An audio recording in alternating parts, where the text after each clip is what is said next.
I've been silent for 26 years, 25 years since that Titanic ship sank to the bottom of the ocean, and a part of my heart went down with it. People say Titanic is the greatest movie of all time, but to me, it was a real memory, a real love, a wound that never healed with Kate Winslet. She hurt me, she made me cry, she brought me to my knees. The whole world saw me and Kate Winslet smiling for the cameras, hugging on red carpets, talking about the most beautiful friendship in Hollywood. But has anyone ever wondered why two people who made history together were never a couple? Why, after Titanic, did we avoid mentioning each other for so many years? And why every time I see her on screen, does my heart still race like it's 1997 all over again?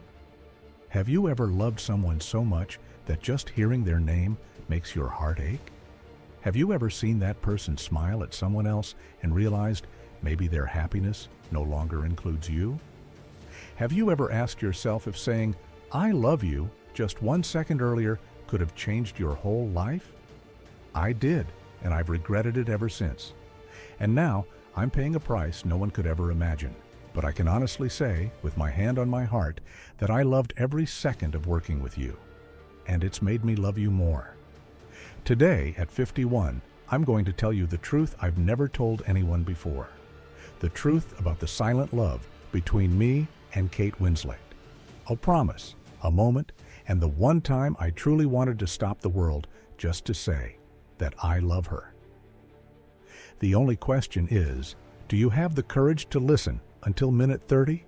Because minute 50 will be the moment of guilt. I still remember that morning so clearly, July 1996, on the set of Titanic in Rosarito, Mexico. The smell of ship paint, the sea, and rusty metal all blended together. The whole crew was in chaos, everyone rushing around preparing for the biggest audition scene of the project. James Cameron had cast me as Jack Dawson, a poor young man who believed the world could change with just a smile. I walked into the audition room, script in hand, thinking I'd meet just another actress like all the others. But when the door opened, Kate Winslet walked in. Blonde hair, ash-colored eyes looking straight at me and said, "You're Leo, right? I'm Kate. If you're shy, I'll kiss first." I laughed. Right then, I knew she wasn't like anyone I'd ever met. The audition began, and within minutes, the whole room seemed to stop breathing. When Kate said the line, "Jack, I feel like I'm standing at the edge of the world," I looked into her eyes and forgot we were acting. I was no longer an actor. I was that boy, and she was the girl I'd willingly drowned for just to see her smile.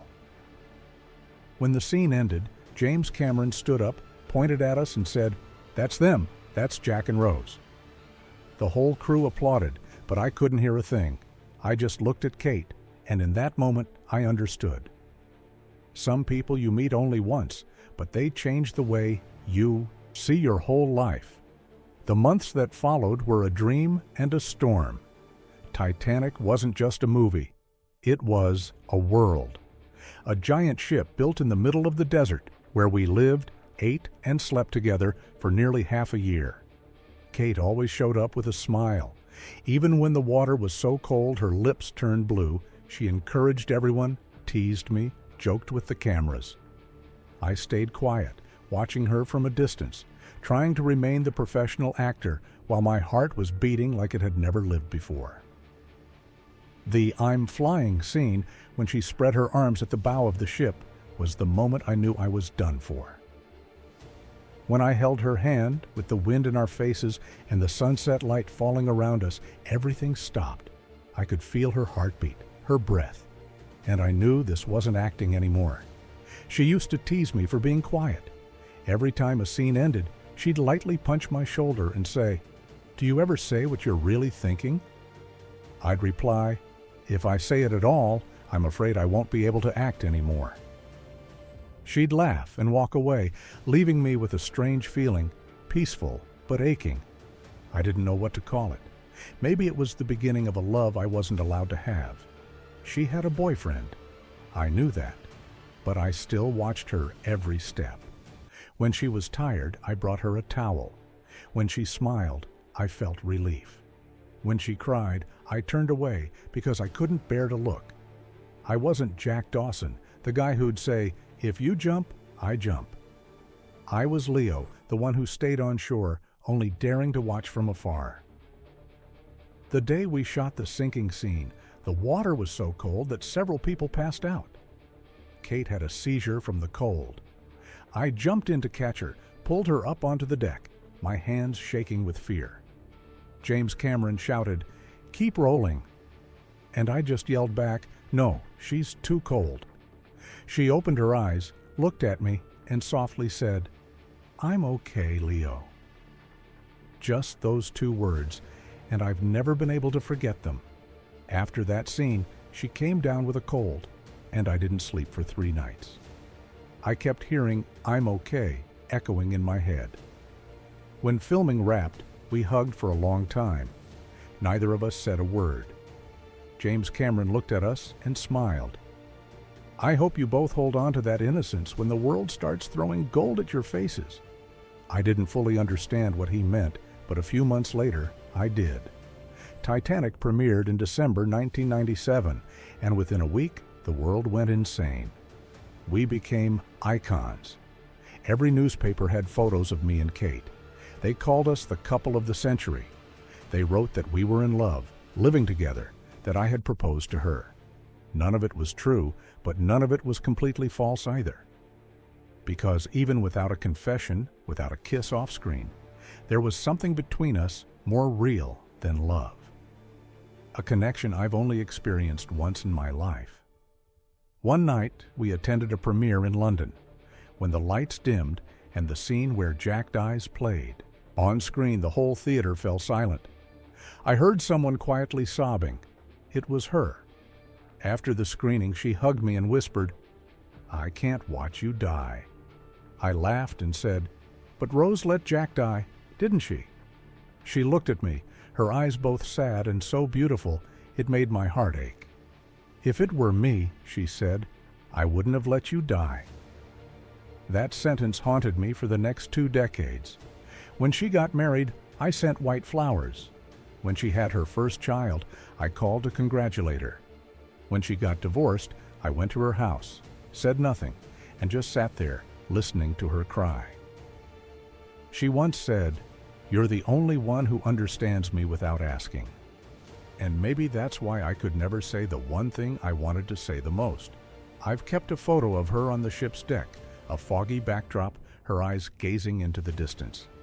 In that photo, I don't see Rose.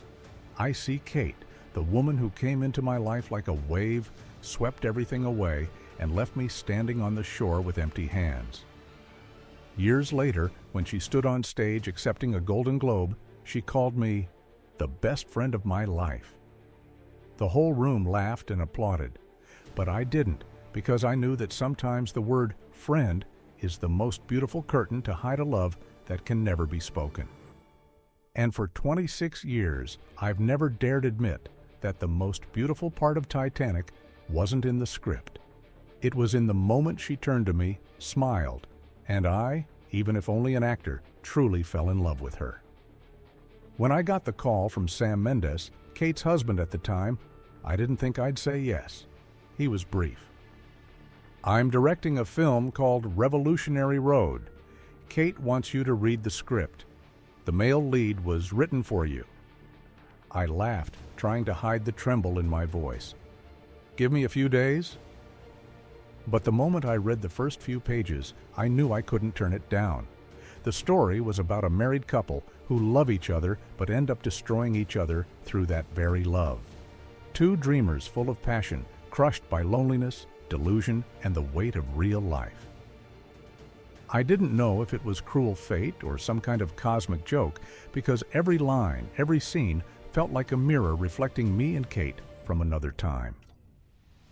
The first day I saw her again after 11 years, I walked onto the set in Connecticut. She was wearing a pale blue dress, her hair tied up, reading lines. When she looked up, our eyes met, and time stopped. I saw her as she was in 1997, the girl standing on Titanic's deck, laughing into the wind, calling me Jack. But then I realized the woman in front of me wasn't that girl anymore. She'd lived through wounds I never knew about, breakdowns and rebirths I had never seen. I wanted to ask, "Are you okay?" But my throat tightened. She just smiled, walked over, hugged me tightly, and whispered, "I've waited a long time for this day." The first table read was surreal. The entire crew fell silent as we acted out our first argument. Frank and April, Wheeler throwing the cruelest words at each other. She screamed, tears pouring down, and I stood frozen, unable to speak. When the director called, "Cut," no one even breathed. Sam Mendes, her husband, stared at us for a long moment. She wiped her tears, turned to me, and said softly, "Sorry, I got a little too into it." I nodded, but deep down I knew that wasn't acting. There was something between us, something strange and electric, like everything we'd buried in 1997 was rising to the surface again. In the weeks that followed, we filmed almost non-stop. Every scene felt like emotional torture. Revolutionary Road didn't have the sweeping visuals of Titanic. No romantic music, just rawness, tension, and the pain of two people who once loved each other but no longer knew how. I looked into her eyes and saw myself. Someone lost. Someone who once believed love was eternal but didn't know how to hold on to it. During one kitchen fight scene, she looked at me and screamed, "You never understood me," and I forgot the cameras. I screamed back, "I tried, but you changed too fast." The director yelled, "Cut!" But we just stood there breathing heavily, tears mixing with sweat. She ran into my arms, sobbing. I didn't ask why. I just held her tighter, as if I was afraid she might disappear again. At night, after shooting wrapped, we would sit outside on the porch of the set, drinking coffee, talking about everything, life, kids, fame, and fear. She told me about the years of being a mother, about the pressure of staying strong in Hollywood. I told her about the endless parties, the nameless faces next to me, and the emptiness I felt every morning after. She gave a sad smile. "You always play the perfect man, but you're the most fragile person I know." I answered, "And you always act strong, but I know you're the one most afraid of being left behind." We fell silent. Between the sounds of crickets and the wind rustling through the trees, I looked into her eyes and realized that everything was still there, just as it was on day one. I remember one night in November 2007, near the end of filming. It was the scene where the two main characters say goodbye, not with words, but with a look. We didn't need dialogue, just eye contact. Light streamed through the window, dust floating in the air, and she stood there, a single tear falling slowly. When the director called, "Cut," no one said a word. Kate turned away, and I stood frozen. I knew there are some scenes you can never reshoot, just like there are people you can never truly see again, even when they're standing right in front of you. When the film was finished, we flew to London for the premiere. That night, I stood on the red carpet watching her glow in a white dress. The press shouted again, "Leo and Kate, a love that transcends time." I smiled and waved, but in my heart, I had only one question. If this were a movie, would the director give Jack and Rose a second chance? When Revolutionary Road was released, critics praised it, audiences cried, and Kate won the Golden Globe. I sat in the audience watching her take the stage, her voice trembling as she said, "I have to thank my best friend, Leonardo DiCaprio. I love you. I really do love you." The whole room erupted in applause. The camera panned to me. I smiled, but that smile wasn't happiness. It was me trying not to fall apart in front of hundreds of people. I knew it wasn't a confession. It was a goodbye. After the ceremony, we met backstage. She hugged me, smiling. "Are you proud of me?" she asked. I nodded. "Always." Then she looked deep into my eyes and whispered, "If one day you ever feel alone, just remember I'm still here, even if it's not in the way you want." I wanted to say something, but I couldn't, because just a second later, Sam Mendes walked over, took her hand, and they walked away together. I stayed behind in the lights and the noise and realized that some loves never belong to reality. Years later, every time I watch Revolutionary Road again, I no longer see Frank and April Wheeler. I see two people who once created a legend together, but were separated by the things they could never say. I see her eyes, strong yet broken. I see myself smiling on the outside, but hollow inside. And I realize Titanic was only the beginning of a love that never became. Revolutionary Road was the final chapter fate had written for us to meet again, only to say goodbye one last time. Not at sea, but in real life. That night, when I got back to my hotel room in London, I didn't turn on the lights. I sat by the window looking down at the street, snow falling, city lights reflecting on the glass. My phone buzzed, a message from her. I know you don't believe in fate, but I do. And if there's another life, I believe we'll meet again. And that time, I won't let you die. I read that message over and over until the sun came up. And I knew I would never reply because sometimes silence is the only way to preserve what's most beautiful. She said, "I love you." But the whole world thought it was a thank you. Only I knew it was an apology. In 2010, when the world had already stopped talking about Revolutionary Road, I still couldn't let it go. I kept the dog-eared script where she had scribbled a small note on the last page. Not all love needs a happy ending. Every time I reread it, I wondered if she had been thinking about us. Kate and I didn't see each other often anymore, but between us was an invisible thread, thin, fragile, but never broken. Every year on the same day, she would send a message. "Are you okay?" And I would always reply, "I'm fine." We both knew it was the kindest lie we could tell each other. When she remarried in 2012 to Ned Rock'n'Roll, I was invited to the wedding. I flew to New York and stood in the very back row, unnoticed. She wore a simple white dress, eyes bright, smiling gently, just like she used to. When she exchanged rings, I turned away, not out of jealousy, but because I was afraid I might cry. After the ceremony, she walked over and smiled. "You actually came?" I said. "I promised I wouldn't miss your happy day." She took my hand and said, "Then you kept your word." That sentence warmed me and stung. I couldn't stay long. I offered my congratulations and left quietly into the night without saying goodbye. Sitting in the taxi, watching the city lights blur in the rain, I thought maybe for the first time in my life, I understood what mature love means. Loving someone enough to step back so they can have peace. In the years that followed, we kept in touch. Not regularly, not publicly. She sent me pictures her son had drawn. I sent back photos from film sets. When I was shooting The Revenant in Canada in 2015, she texted, "Still making life hard for yourself, huh?" I replied, "At least this time, I'm not drowning." She laughed and wrote back, "But you're still sinking, aren't you?" I didn't answer because she was right. I was still sinking in fame, in flashbulbs, in endless parties and fleeting embraces. But none of it was real. I realized that after everything, she was still the only one who could make me feel at peace. When I won my first Oscar in 2016 for The Revenant, the first person I looked for in the crowd wasn't a co-star or a director. It was her.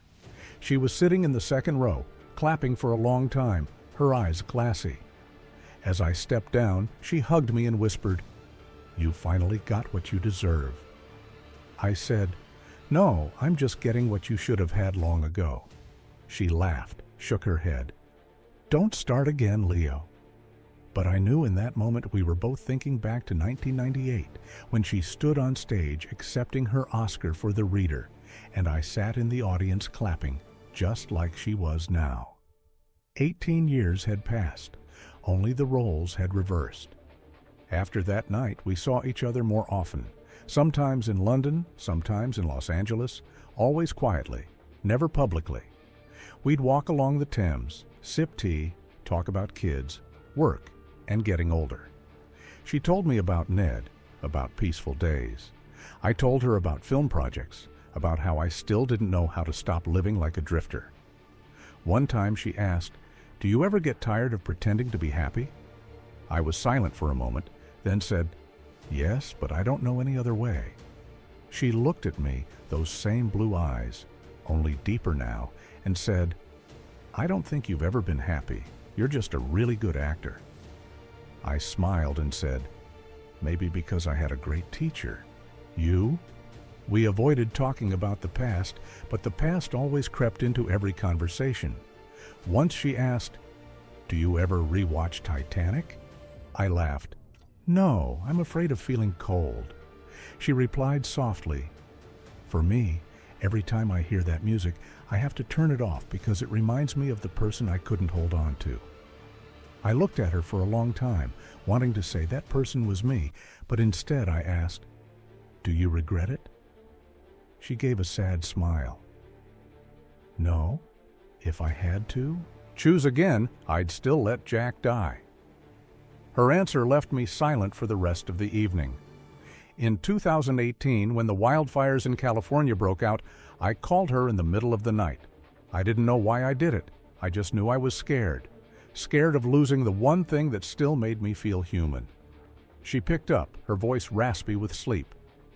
"Leo, are you okay?" I could only say, "I don't know." She was silent for a moment, then gently said, "Listen, I don't know what you're running from, but if one day you want to stop, I'm still here." I couldn't say anything more.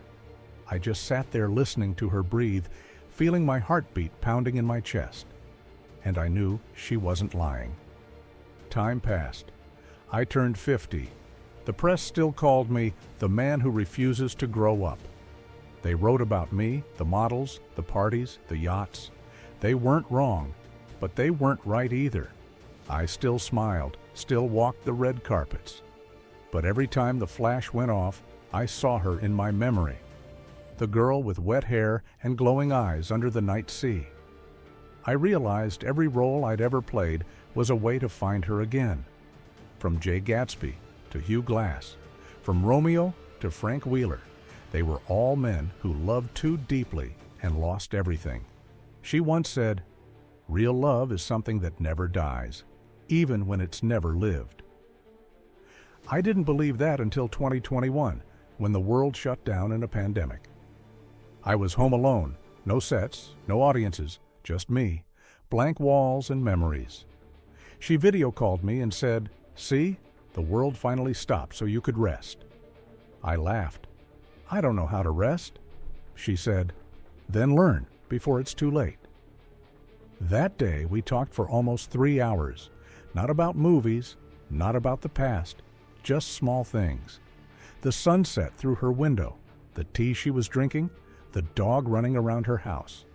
And for the first time in years, I felt truly at peace. In 2023, I saw her again in Los Angeles. We were both attending an environmental fundraiser. When she walked in, the whole room seemed to light up. She was still beautiful, still gentle, but there was something deeper in her eyes, a light only seen in those who've known pain and learned how to smile through it. When we posed for a photo together, she leaned in and whispered, "We're old now, Leo." I laughed. Old, but still famous for the same thing, refusing to sink. She laughed out loud, and in that laughter, I heard the waves from long ago. That night, after the event, we stepped outside. No lights, just the moon and the wind. She asked, "Do you ever wonder what would have happened if we had really been together back then?" I was quiet for a moment, then said, "Yeah, and I think maybe it would have ended sooner." She nodded. "I think so too, because things that beautiful rarely survive the light." I asked, "So what are we now?" She looked at me for a long time, then said softly, "Two people who know that love doesn't have to be possessed to be real." We sat in silence for a long time. I didn't reach for her, and she didn't come closer. But between us something lingered. Not fire, not passion, but a quiet understanding that only comes after years of going through everything. I realized that true love isn't loud. It doesn't need proof. It doesn't need an ending. It only needs to be known that it's still there. As she stood up to leave, I called out, "Kate." She turned around, her eyes as gentle as moonlight. I said quietly, "I don't know how many more times we'll see each other, but if there's one thing I want you to remember, it's this. On that ship, when Jack said, 'I'll never let go,' I wasn't saying a line. I meant it." She smiled, tears rolling down her cheeks, and softly replied, "I know. I just wish you hadn't died." Then she walked away. I stayed there, watching her figure fade into the distance. And I knew some loves don't need closure because they never really leave. They called us Jack and Rose, but really we were just Leo and Kate, two ordinary people who once found each other in the middle of the ocean and lost each other on land. There are letters that never need to be sent because the person they're meant for has already heard them in silence, in a glance, in every heartbeat once shared. Kate, I don't know if you'll ever read these words. Maybe this letter will never leave the drawer, but I have to write it. Not for you to read, but for me to breathe. There are things I've carried for more than 2 decades, and if I don't say them now, they'll sink with me to the bottom of the ocean where Jack rests and where my heart has been asleep for far too long.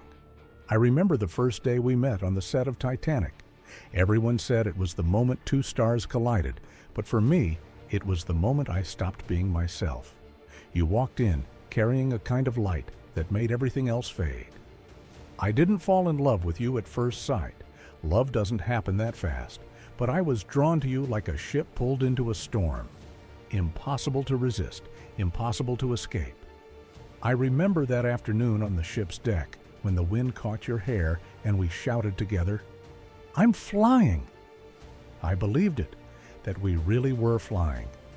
But then that ship sank, not just in the movie. When everything ended, I realized I had let my heart drift away with Titanic, and I never got it back. Years later, when the world called me a star, I felt like a fraud. People cheered for me, but all I wanted was to go back to the moment you smiled in front of the camera. I tried to love others. I tried to forget you. But no matter how many faces passed by, I only saw your eyes. I lived beneath a million lights, but none ever felt as warm as your smile on that ship's deck. Then came Revolutionary Road, the reunion I thought was our second chance. I told myself that if fate ever gave me another shot, I'd say everything I couldn't before. But when you walked toward me, I felt small again, like the 22-year-old boy I once was. I let Sam sit beside you. I let the camera stand between us. I let the world witness something that should have belonged only to us. I thought it was a chance to make things right. But it turned out to be fate's test to show that some fires, if reignited, will burn everything to ash. That fight scene in Revolutionary Road wasn't just acting. When you screamed, you never understood me. I felt real pain because you were right. I never did understand you. I never understood how someone could be both so strong and so fragile. How you could shine for the whole world, yet still feel alone inside your own light. Maybe it's because I was the same.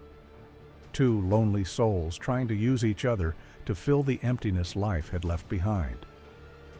I never blamed you for getting married. I never blamed myself for staying silent. We chose the safer path, knowing that if we had been together, we might have hurt each other more than the world ever could. But I won't lie. Every time I see a photo of you at a premiere, at an award show, smiling with your family, I still feel that ache in my chest. Not out of jealousy, out of longing. Longing for the girl who once stood in the middle of the ocean, trembling, but still said, "I won't let you die." In 2016, when I held that golden Oscar in my hands, I looked around for you, And when I saw you standing there, clapping, tears in your eyes, I knew everything I had ever done, every role, every award, every bit of fame, was all for that moment. I wanted to say, "See, I finally did it." But what I really wanted to say was, I still haven't forgotten. There are nights when I ask myself, if that day I had held your hand tighter and never let go, would things have been different? If I had said, "I love you," instead of, "I'm proud of you," would we still be friends? Or would we have fallen apart even sooner? I don't know. Maybe we got it right, loving each other in silence, holding on through distance. Because if we had said the words, maybe all the beautiful things would have vanished. And that, more than losing you, is what I feared most. You once asked me, "Have you ever felt truly happy?" I laughed then, but now, sitting here writing this, I know the answer. I was happy, just not for long enough. Happy in the 180 minutes of Titanic, in the 120 minutes of Revolutionary Road, in those fleeting moments when you called, when you laughed, when you asked, "Are you okay?" Maybe for me, happiness was never about living a life with you, but knowing that you existed in mine. I'm not young anymore. The lights of Hollywood don't shine as bright as they used to.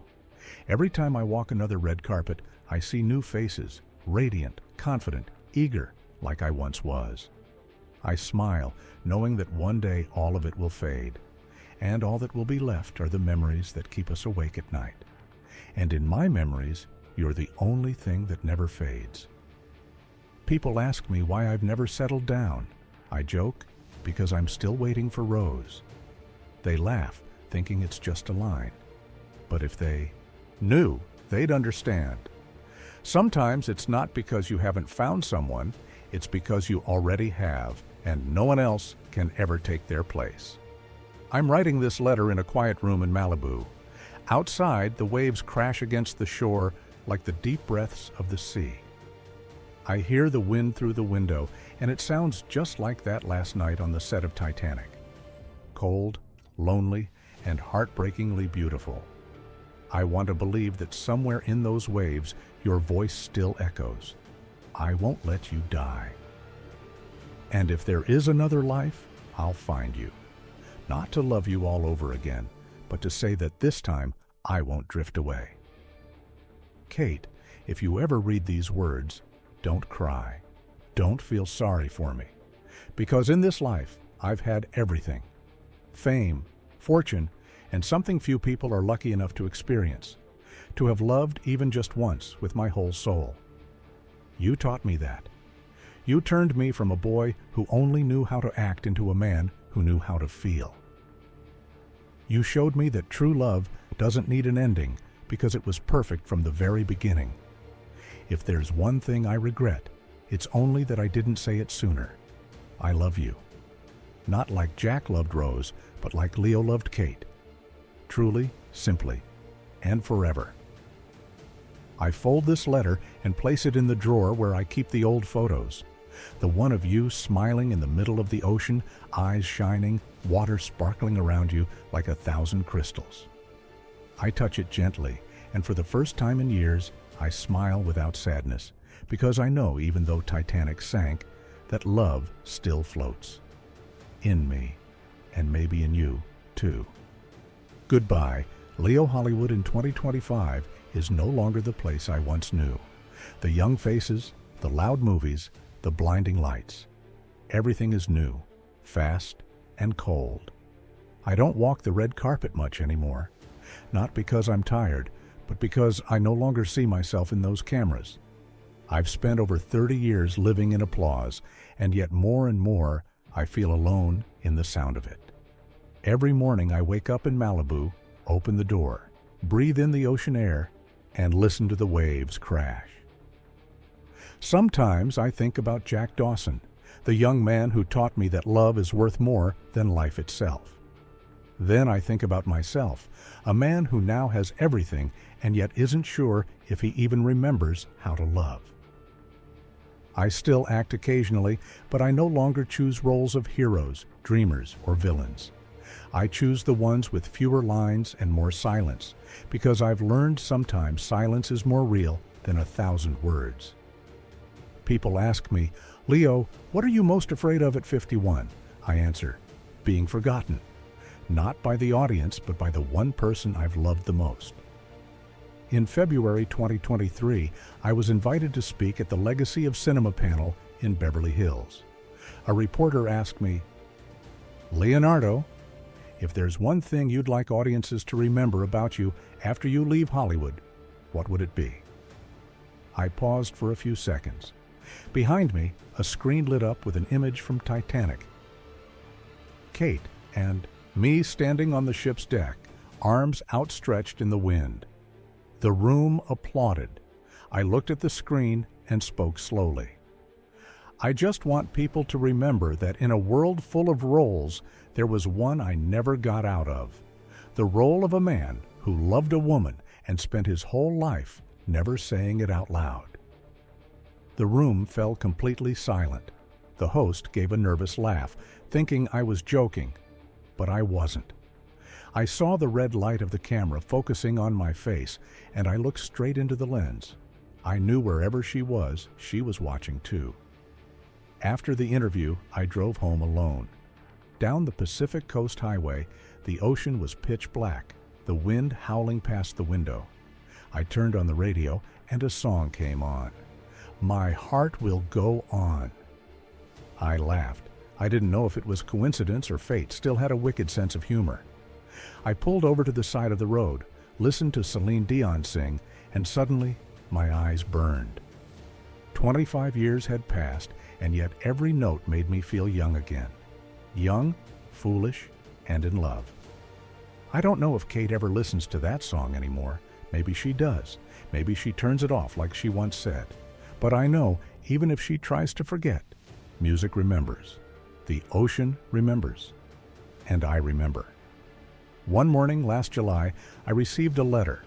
No return address, just a handwritten note. To L. Inside was an old photo. The two of us in 1997, sitting on the set floor eating pizza, laughing like kids. On the back of the photo, just one line. "Thank you for not letting go, even if it was only in the movie." I stared at that line for hours. I recognized the handwriting. I knew she didn't want me to reply. I simply placed the photo back on the table right next to the Oscar, as a reminder. Not all awards are gold. Some live in the heart. I've started writing my memoir, not to publish, but to remember. Every chapter, every page, she's there, not in chronological order, but in emotion. In one part I wrote, "I've met hundreds of actors, kissed dozens on screen, but only one ever made me forget the camera was even there." When my editor read it, they asked, "Do you want me to take her name out?" I just shook my head and said, "No, without her, there's nothing worth telling." I have many friends in the industry, Brad, Martin, Quentin, but there's only one person I've ever called home. She used to be the safest place in the middle of this loud, chaotic world. We don't talk every week anymore, but whenever something hurts, the phone still rings. No need for introductions.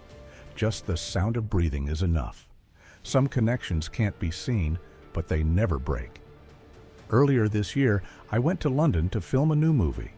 I called her. She said, "You really still haven't taken a break, huh?" I replied, "I don't know what to do if I'm not acting." She laughed. "Then keep acting, but this time, play yourself." I didn't understand what she meant. Not until the director asked me, "If this were your last film, how would you want it to end?" I answered, "A scene with no dialogue, just a man standing in front of the ocean, smiling." I think that would be the perfect ending, because for me, everything, beginning and end, has always been tied to the sea, to Titanic, to her. Now, as I sit here writing these words, I'm no longer afraid of time. I'm not afraid of aging. I'm only afraid I won't get the chance to say thank you. Thank you for walking into my life before I even knew what love was, for leaving at the right time so I could learn to cherish what I couldn't hold on to, and for always being there, even from afar, even in silence, as the invisible anchor for a man who seemed to have the whole world, yet was rarely truly understood. I used to think love was a flame, burning bright, then burning out. But with her, I learned that love is warmth, not dazzling, but just enough to keep you alive through the coldest days. If someone asked me, "Leo, who have you loved the most in your life?" I wouldn't say a name. I'd just smile, look out at the ocean, and say, "She knows." And if you've ever had someone who hurt your heart so deeply that you still can't forget them, press 2, because you probably understand them better than anyone else ever could. Because sometimes the greatest love isn't about staying. It's about letting go at the right moment and still loving them in every breath. Press 3. Do you believe that on the ship called life, there's always that one person you'll never forget? If you do, leave a comment with the number 8 for the one you once loved, once lost, but never truly stopped remembering.